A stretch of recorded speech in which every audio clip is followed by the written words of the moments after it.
여러분, 혹시 그런 생각 안 해보셨어요? 왜 요즘은 특히 정치 얘기만 나오면 이렇게 대화하기가 힘들어졌을까?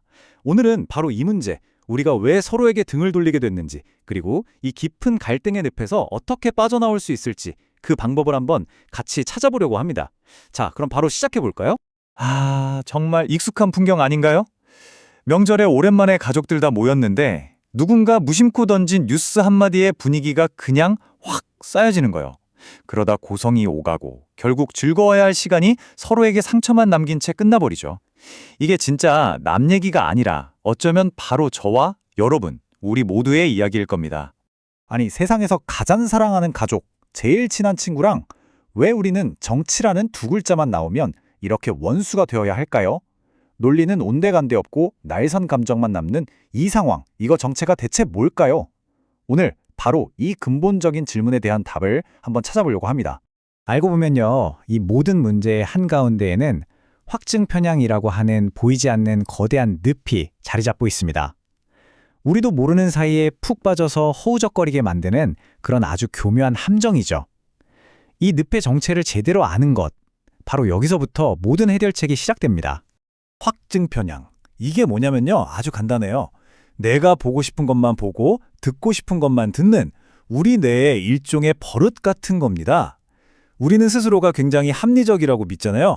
근데 사실 우리 뇌는요, 끊임없이 내 생각이 맞아 라는 증거만 찾아 헤매고 있는 거죠. 이 비유, 정말 흥미롭지 않나요?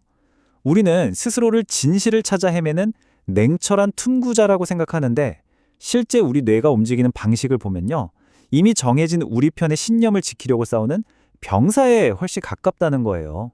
사실이 뭐냐보다 우리 편이냐 아니냐, 이게 더 중요해지는 거죠.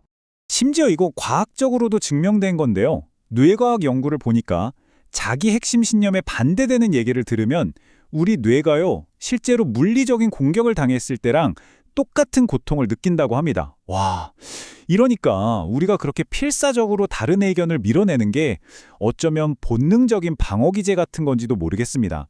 그런데요, 이런 인간의 본능적인 편향에다가 기름을 콸콸 붓는 게 있습니다. 바로 우리가 매일 쓰는 현대 기술이죠. 자, 지금부터는 이 기술이 어떻게 우리가 빠진 늪을 더 깊고 어둡게 만드는지 한번 들여다보겠습니다. 여러분, 매일 보시는 유튜브나 SNS 알고리즘 한번 떠올려 보세요. 정말 편리하죠? 그런데 이 기술이 우리를 보이지 않는 디지털 교도소에 가둬버리기도 합니다. 내가 믿고 싶은 정보, 듣고 싶은 이야기만 계속해서 들려주는 에코체인버, 즉 반향실 안에 갇히게 되는 거예요. 이 안에서는 반대편 목소리는 점점 작아지다가 결국엔 그냥 무시해야 할 소음이나 거짓말로 취급돼 버리는 거죠.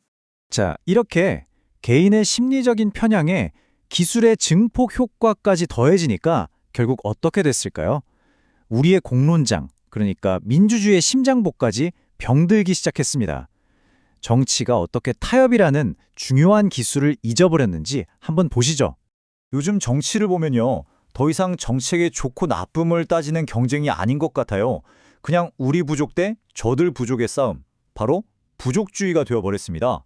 우리 편이면 무조건 옳고 상대편이면 무조건 틀렸다. 이런 흑백 논리가 모든 걸 지배해버리는 거죠. 바로 이 지점이 정말 무서운 겁니다. 이런 부족주의 구도 안에서는요, 중간에서 타협점을 찾으려는 노력은 배신으로 낙인 찍히기 일쑤예요.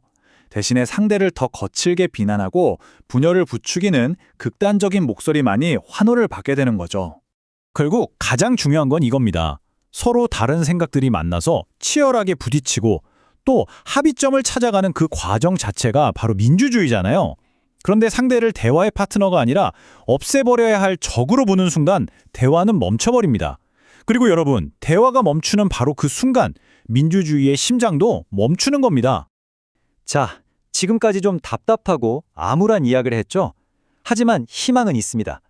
이제 이 깊은 늪에서 빠져나올 수 있는, 그리고 우리가 바로 오늘부터 실천할 수 있는 구체적인 해결책으로 한번 넘어가 보겠습니다. 모든 변화는요, 정말 단순하지만 아주 강력한 이 한마디에서 시작됩니다.